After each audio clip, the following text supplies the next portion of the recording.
मैं संजीव श्रीवास्तव स्वागत करता हूं आप सभी का दृष्टि आईएएस के यूट्यूब चैनल में।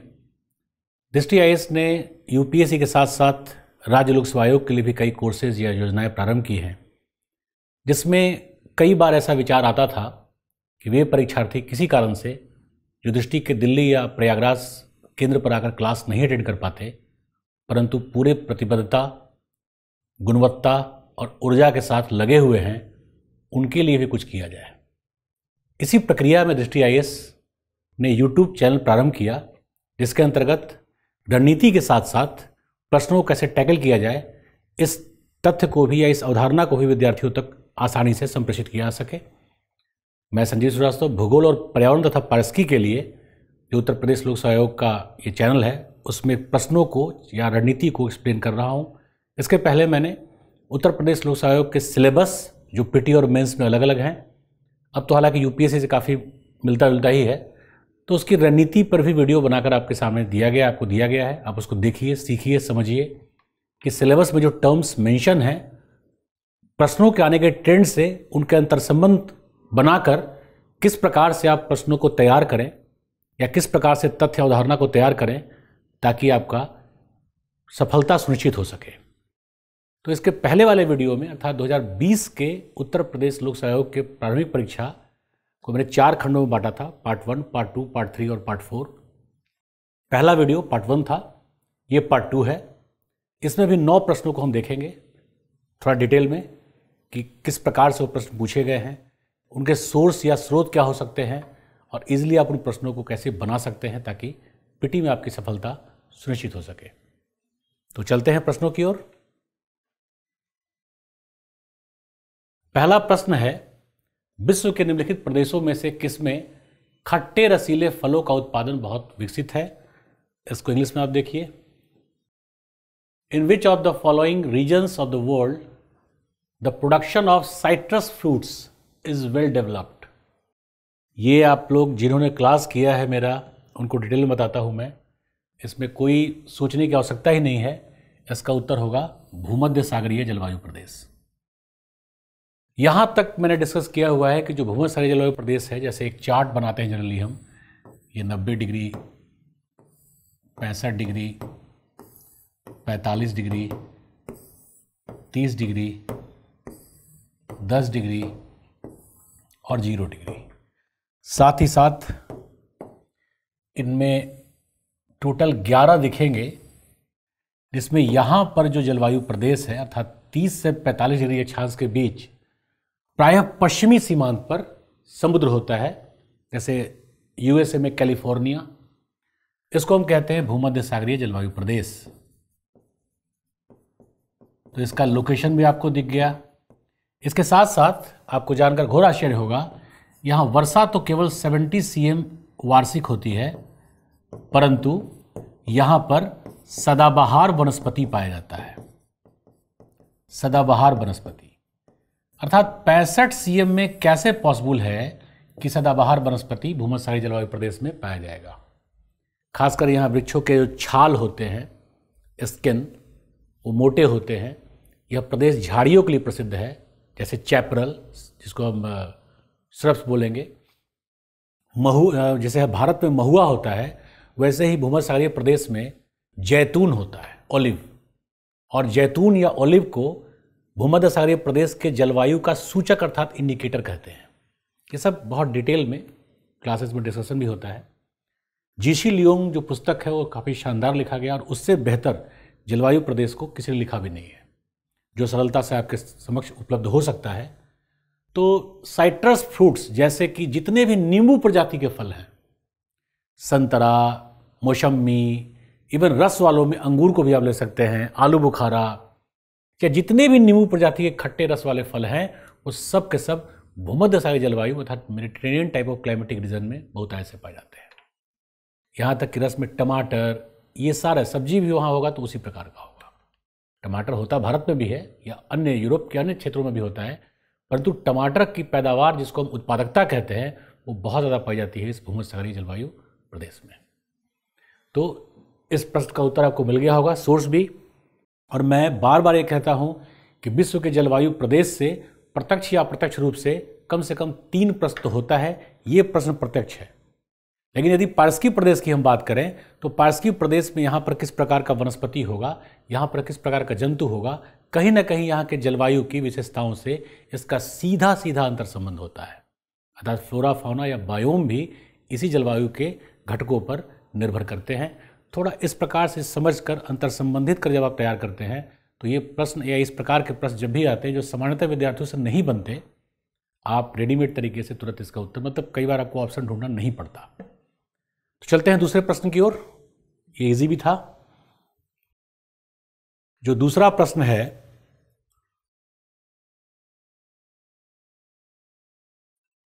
सूची ए और सूची 2 को मिलाया जाए, जो उष्णकटिबंधीय चक्रवात हैं और दूसरी तरफ राष्ट्र है।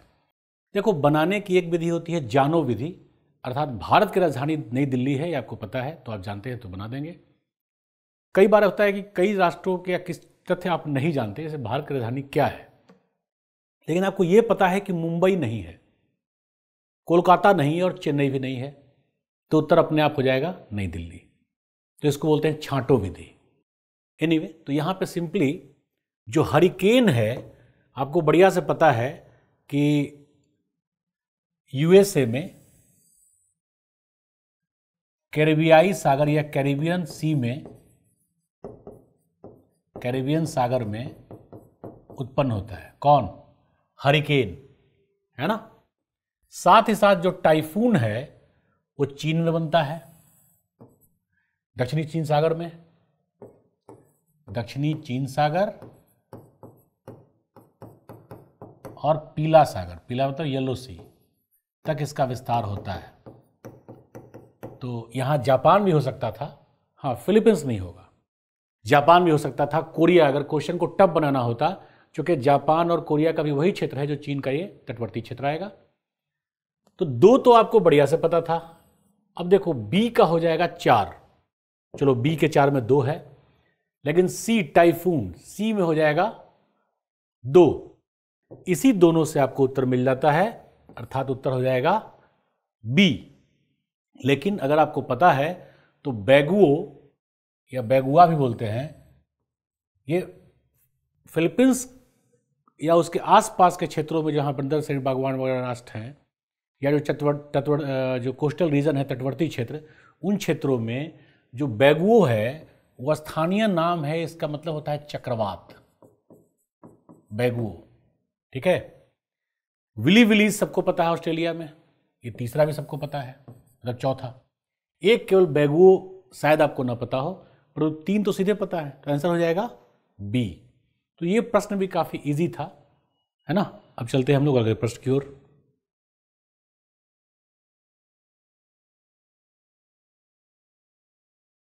अगला प्रश्न थोड़ा सा टेढ़ा है। डार्लिंग श्रृंखला, यानी डार्लिंग जो रेंज है, ऑस्ट्रेलिया के निम्नलिखित तटों में से किस पर अवस्थित है? इसको इंग्लिश में थोड़ा देख लीजिए। डार्लिंग रेंज यानी जो माउंटेन है, is situated along which of the following coast of या कोस्ट ऑफ ऑस्ट्रेलिया। जनरली क्या होता है ऑस्ट्रेलिया के अंतर्गत, देखें हम लोग तो,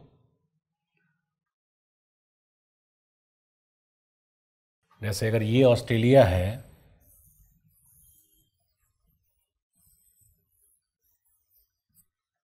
ये यहां हो गया न्यूजीलैंड, तस्मान सी, है ना। तो जो ग्रेट डिवाइडिंग रेंज है, एक तो यहां पे है, और जो ग्रेट बैरियर रीफ है,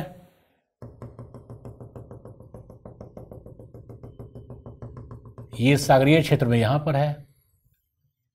ये है ग्रेट बैरियर रीफ, इसका हिंदी होता है महान अवरोधक विधि, महान अवरोधक भित्ति रीफ, है ना। ये जो ब्लू वाला है इसको बोलते हैं ग्रेट डिवाइडिंग रेंज। अब मुद्दा यह है कि जो ऑस्ट्रेलिया की प्रमुख नदी है, यहीं पे आती है मरे डार्लिंग नदियां। तो यही ऑस्ट्रेलिया का पूरा आर्द्र और खेती का क्षेत्र है, पशुपालन का क्षेत्र है ना। कार्पेंट्रिया की खाड़ी में वो नीचे आती है। तो जनरली ऑस्ट्रेलिया के संदर्भ में आप देखेंगे जो प्रश्न आते हैं, आए हुए हैं, वो प्राय इन्हीं क्षेत्रों से आते हैं। अन्यथा वो आता है डेजर्ट से, जैसे great sandy desert, Gibson desert, Victoria desert, या यहाँ पर जो ये क्षेत्र है इसको कहते हैं मॉनसूनी जलवायु का प्रदेश। मॉनसूनी जलवायु का प्रदेश यहीं पर है पोर्ट डार्विन। पोर्ट डार्विन जब मॉनसून में पढ़ाता हूं तो अक्सर इसकी चर्चा करता हूं। अब जनरली जो विद्यार्थी तैयार करते हैं इसी 3-4 इलाकों के आसपास वो घूमते हैं। अब इस बार क्या हुआ है, पूछा है डार्लिंग श्रृंखला, और स्टूडेंट्स गेस कैसे मारते हैं। कई बार उनका गेस आता है तो सर चूंकि मरे डार्लिंग नदियां हैं तो मुझे लगा कि जहां से डार्लिंग नदी निकलती है वहीं पे डार्लिंग रेंज भी होगा। एक नॉर्मल गेस होता है और कई बार ऐसा गेस सही होता है, इसमें कोई दो राय नहीं है। लेकिन जो डार्लिंग श्रृंखला है वो ऑस्ट्रेलिया के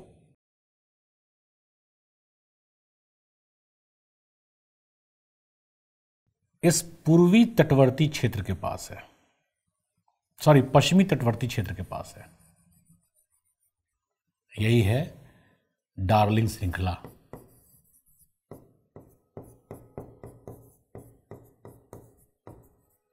फिर मैं एक्सप्लेन कर रहा हूं, आपको हिंट कर दे रहा हूं। कई बार ऐसा लगता है कि कुछ प्रश्न आ गया है तो कोई एक्सप्लेन कर देगा, निसंदेह आप सर्च करके एक्सप्लेन कर सकते हैं। लेकिन खासकर आप ध्यान दीजिएगा, मैं हिंट दे दे रहा हूं, यहां पर एक सिटी भी है, पोर्ट है बेसिकली। जैसे उस तरफ आप आएंगे तो ऑस्ट्रेलिया का मेन पोर्ट है, कैपिटल है, चूंकि मेन हरियाली और कृषि के खेत या पशुपालन इधर ही है, तो सारा का सारा जो खेल का मैदान होगा, क्रिकेट का आदि का, वो सब इधर ही होगा। लेकिन और ये पूरा का पूरा डेजर्टेड हो जाता है, पूरा का पूरा 70% पार्ट ऑस्ट्रेलिया का मरुस्थलीय ही है। परंतु इस डार्लिंग श्रृंखला के ही कारण यहाँ पे कुछ नगर और छोटे मोटे नगर, चूंकि वहाँ पे नगर 10,000 जनसंख्या भी हो जाए तो नगर बन जाता है, का विकास हुआ है। तो जनरली क्या होता है कि आप कुछ स्पेशल टाइप के नाम जो ऑड एंड आउट हो, जैसे डार्लिंग या मरे डार्लिंग नदी तो यहाँ पर है, परंतु डार्लिंग रेंज यहाँ पर है। हम मानसूनी जलवायु के रूप में विश्व के अन्य प्रदेशों को भी देखते हैं, परंतु भारत की तरह का जो मानसून है, जो एलनीनो और लानीनो से भी प्रभावित होता है, वो यही क्षेत्र है, विशेष करके या विशेष रूप से पोर्ट डार्विन का क्षेत्र। एनीवे, चर्चा चली तो मैंने गेस्ट के तौर पे आपको बता दिया। और आप ध्यान रखिएगा, जो छठे, 7वें और 8वें क्लास का पहले जो एनसीईआरटी आता था, इसमें प्रादेशिक भूगोल होता था, हालांकि अब अन्य स्रोतों से भी आप तैयार कर सकते हैं, और या फिर मानचित्र कार्य में पर्यटन कीजिए। मैं सबसे बढ़िया इसको मानता हूँ। जैसे आप मरे डार्लिंग नदी में नाव चलाते हुए कार्पेंट्रिया की खाड़ी तक जाइए, इधर तस्मान सी मिलेगा, इधर न्यूजीलैंड मिलेगा, फिर ऐसे ही घूमते घूमते यहाँ आप आएंगे तो आपको लगेगा यहाँ तो भारत जैसा मानसूनी जलवायु प्रदेश है, गर्मी भी वैसी ही है, आर्द्रता भी वैसी ही है, 3 महीने में सारी वर्षा हो जाती है, लेकिन पूरा का पूरा फिर डेजर्ट मिलेगा। और ये डेजर्ट भारत के थार के मरुस्थल से बहुत ज़्यादा गहन डेजर्ट है, 20 cm 18 cm वार्षिक वर्षा ही होती है। लेकिन जैसे आप इधर दक्षिण की ओर आएंगे, दक्षिण पश्चिम की ओर आएंगे, तो डार्लिंग रेंज के साथ साथ छोटी छोटी, चूँकि डार्लिंग रेंज है तो यहाँ से कुछ नदियाँ भी निकलेंगी, और खासकर पछुआ वायु से यहाँ पर ठीक ठाक वर्षा भी हो जाती है। इसलिए इसके अंचल में भी हरे भरे खेत हैं और नगर है। नगर आप ढूंढिए कौन सा है। चलते हैं अगले प्रश्न की ओर। अगला प्रश्न है, निम्नलिखित में से कौन सी महासागरीय धारा, धारा मतलब यहां जलधारा से है, हिंद महासागर से संबंधित है। ये भी बहुत इजी है, अर्थात which of the following oceanic current और ocean current is associated with Indian Ocean. अब अगर आप इसके उत्तर को छांटना शुरू करें तो बहुत ही आसान होगा। जैसे फ्लोरिडा, देखो फ्लोरिडा हो गया, केनारी हो गया, ये दोनों हैं अटलांटिक से। मुझे लगता है इजीएस्ट क्वेश्चन है ये, अटलांटिक महासागर से। क्यूराइल हो गया प्रशांत महासागर से।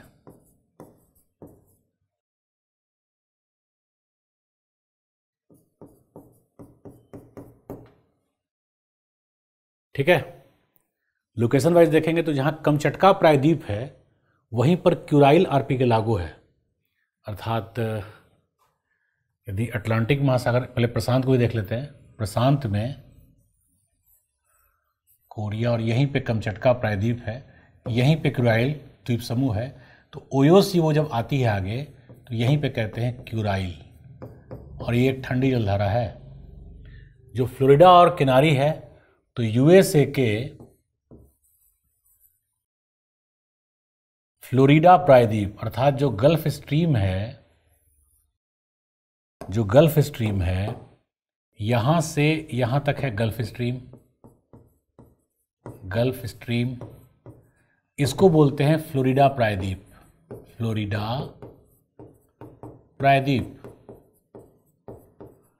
यहां से जब ये आगे बढ़ती है यहीं पर, तो इसको बोलते हैं फ्लोरिडा की जलधारा।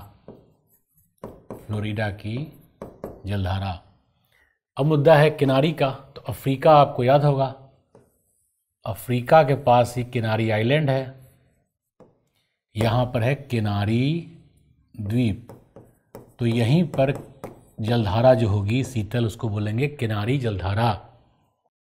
अब मुद्दा है अगुलहास का, अफ्रीका बना ही हुआ है, वहीं बना देते हैं।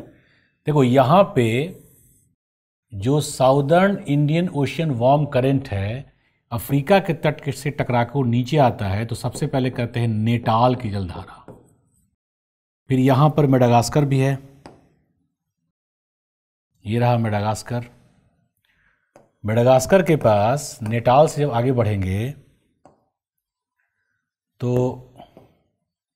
ये हो जाएगा मोजाम्बिक की जलधारा, इधर आएगा मेडागास्कर की जलधारा, चूंकि मेडागास्कर के पास से है, और जब ये दोनों आगे मिल जाएंगी और मिलकर आगे बढ़ेंगी तो इनको कहते हैं अगुलहास की जलधारा। अगुलहास एक ऐसी जलधारा है, गर्म जलधारा, जिसका जल दूसरे महासागर अर्थात अटलांटिक महासागर में भी प्रवेश करता है। तो इसका उत्तर हो जाएगा हिंद महासागर से जो संबंधी जलधारा है उसका नाम है अगुलहास जलधारा, है ना। लोकेशन वाइज ऐसे ही जैसे मैंने बताया उसको तैयार कीजिए तो बड़ा इजीली आपका तैयार हो जाएगा। चलते हैं स्टूडेंट्स अगले क्वेश्चन की ओर। सूची 1 को सूची 2 से सुमेलित कीजिए तथा सूचियों के नीचे दिए गए कूट से सही उत्तर निकालिए। तो ये तो इंग्लिश में भी सेम ही होगा, इसमें कोई टर्म्स का मिसिंग नहीं है। यहूदी आपने सुना होगा, यहूदी इजराइल में बहुत ज़्यादा पाए जाएंगे, अर्थात सबसे पहले हम लोग ए को मिला दें 4 से, लेकिन प्रॉब्लम है कि ए के 4 में 3 ऑप्शंस दिए हुए हैं, तो बी का टेडा यहां के अनुसार लीबिया ले लीजिए, बी का 3, सी का बेजा मिस्र, ये तो फेमस भी है, अभी हाल में चर्चाओं भी रहा है बेजा, और लूर हो जाएगा ईरान में, अर्थात उत्तर हो जाएगा डी। यहूदी इजीएस्ट है, इजराइल में आपको पता ही है, लेकिन जो बेजा है मिस्र में, ये वहाँ के लोकल्स को, जैसे हमारे यहाँ जनजाति होते हैं ना, वैसे ही वहाँ बेजा बोला जाता है इजिप्ट में। तो और ये बेजा काफ़ी अभी चर्चाओं में थे, खासकर जो कोविड-19 का समय चल रहा है, इसी कोविड-19 की वजह से इनकी संख्या काफ़ी तेज़ी से घटी भी है। तो ओवरऑल ये मिलाने वाला है, और इसमें मेरा यही मानना है 2 तरीके से इसको तैयार किया जाता है। पहला कि आप एक पेज पे एक तरफ जो नेटिव्स हैं वो लिख लीजिए या ट्राइबल्स हैं वो रख लीजिए, और दूसरी तरफ एक प्रश्न यूपी पीसीएस में प्राय यहाँ से आ ही जाता है, एरिया रख लीजिए, या वर्ल्ड के एक मानचित्र पर आप वहीं पर लोकेट करके उनका नाम लिखते चलिए, और फिर वही पर्यटन के माध्यम से कि मैं वहाँ गया इजिप्ट, तो मिस्र में मैंने नील नदी को देखा, आसवान डैम को देखा, विश्व में सबसे बेहतर गुणवत्ता के कपास को उगते हुए देखा, और साथ ही साथ मैंने देखा मिस्र के बेजा को, है ना। तो ऐसे पर्यटन करते हुए पढ़ते हैं आप, तो इसलिए आपको याद होता है। तो इस प्रश्न का उत्तर होगा डी। अब चलते हैं अगले प्रश्न की ओर। अगला प्रश्न है, राजधानी और देश। क्वेश्चन है कौन सा एक सुमेलित नहीं है। तो इंग्लिश में भी सेम ही होगा। मोरक्को की राजधानी रबात है, सबको पता है, यहाँ फिल्म की शूटिंग भी होती है रबात में। अफ्रीका का जो जहाँ एटलस माउंटेन है वहीं पे है मोरक्को। और एक स्वेटर का ब्रांड है कासा ब्लांका, वो काफ़ी बड़ा वहाँ का सिटी भी है। बट मोरक्को की राजधानी है रबात। ट्यूनीशिया की राजधानी ट्यूनिस, ये तो नाम से स्पष्ट है, तो ये मैच्ड है, ये भी मैच्ड है। अल्जीरिया का अल्जीयर्स, देखिए क्वेश्चन में ही हिंट है बेसिकली, अगर आप हल्का भी दिमाग लगाइए, ट्यूनीशिया ट्यूनिस, अल्जीरिया अल्जीयर्स। हालांकि आपको लग सकता है कि नाम मिलता जुलता दे करके कहीं फंसाया तो नहीं जा रहा, वो आपने सुना ही होगा, शिकारी आएगा, जाल बिछाएगा, दाना डालेगा, फंसना नहीं। तो ओवरऑल, लेकिन ये उनके कैपिटल्स के नेम भी हैं।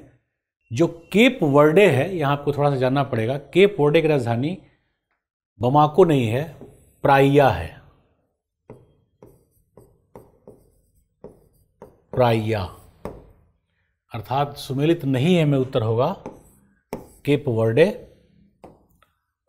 ये तीनों सुमेलित हैं, तो इसका उत्तर हो जाएगा प्राइया अर्थात बमाको। केप वर्डे की राजधानी बमाको नहीं होकर के प्राइया है, तो इसका उत्तर भी होगा डी। चलते हैं अगले प्रश्न की ओर।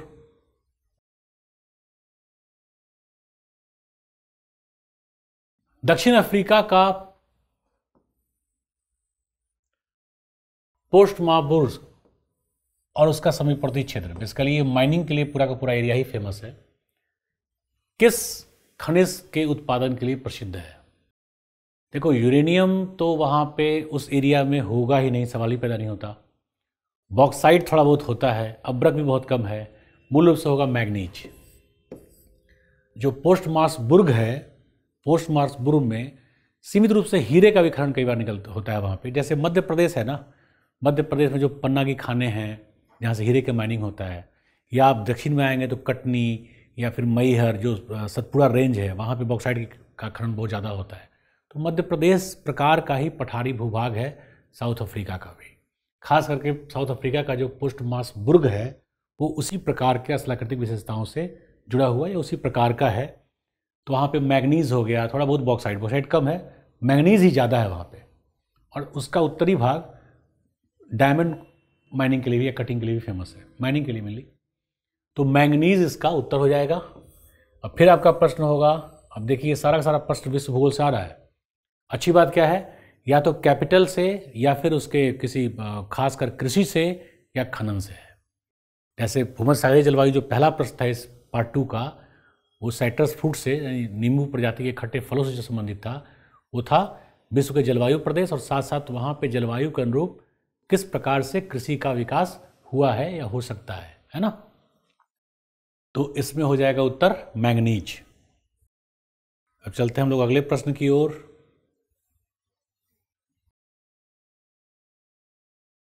अगला प्रश्न है पर्वत और राष्ट्र। ये तो सीधे सीधे क्लास से ही हो सकता है, सूची 1 को सूची 2 से मिलाइए। देखो, अभी मैंने चर्चा किया मोरक्को के पास एटलस अर्थात अफ्रीका का जो ये एरिया है, यहीं पर है एटलस, है ना, यहीं पर है मोरक्को। जो अल्केमिस्ट एक मोटिवेशन के लिए जो पुस्तक लिखी गई है उसमें प्राय जो कहानी है मोरक्को का ही है। फिल्म की शूटिंग आदि भी यहाँ होता रहता है, खासकर अक्षय कुमार की जो मूवीज आती हैं। तो एटलस कहाँ पे होगा? मोरक्को, यानी ए का हो जाएगा 4, लेकिन ए में 2 है, ए भी और बी भी है। पिरेनीज हमने शुरू में ही चर्चा किया था, फ्रांस, ये फ्रांस और स्पेन के अंतर्गत जो माउंटेन है, फ्रांस ऑब्लिक स्पेन दिया भी हुआ है पिरेनीज। किलीमंजारो अपने आप हो जाएगा तंजानिया अर्थात बी का 3, और चिम्बारोजो हो जाएगा इक्वेडोर, साउथ अमेरिका, अर्थात आंसर होगा ए। ये भी इजी प्रश्न है, लेकिन सिंपल आप मैपिंग से भी आगे चलते हैं ना तो आपका उत्तर हमेशा मिल जाएगा आपको। ये साउथ अमेरिका में जो इक्वेडोर है वहीं पर है चिम्बारोजो। चिम्बारोजो बेसिकली वोल्केनिक माउंटेन भी है वहाँ पे पीक में, और वो माउंटेन का एक पीक भी है। पिरनीज तो फेमस ही है, और इसमें भी मैंने बताया था, इसके पार्ट 1 में एक प्रश्न था कि फ्रांस में जो माउंटेन रेंजेस है जहाँ पे कोयला और लोहा पाया जाता है, उसी संदर्भ में ये प्रश्न भी आया हुआ था। तो इसका उत्तर होगा ए। चलते हैं अगले प्रश्न की ओर। मलेशिया में किंटा घाटी प्रसिद्ध है। किंटा घाटी आपको पता होगा, मलेशिया टीन का बहुत बड़ा उत्पादक है शुरू से ही। देखो, रबर भी वहाँ होता है, लेकिन वो घाटी में नहीं होता है, वो होता है मैदान में। मैं बताता हूँ आपको। चाय वहाँ बहुत रेयरेस्ट या कम होता है। कहवा का भी उत्पादन बहुत कम होगा। अर्थात चाय, रबर और कहवा यानी कॉफ़ी, इसके उत्पादन की संभावना कम होगी। क्या होगा? टिन। जैसे बेसिकली ये एरिया जो है, मैं आपको थोड़ा मैप से समझा दूँ, ये जो ऐसे आता है ना,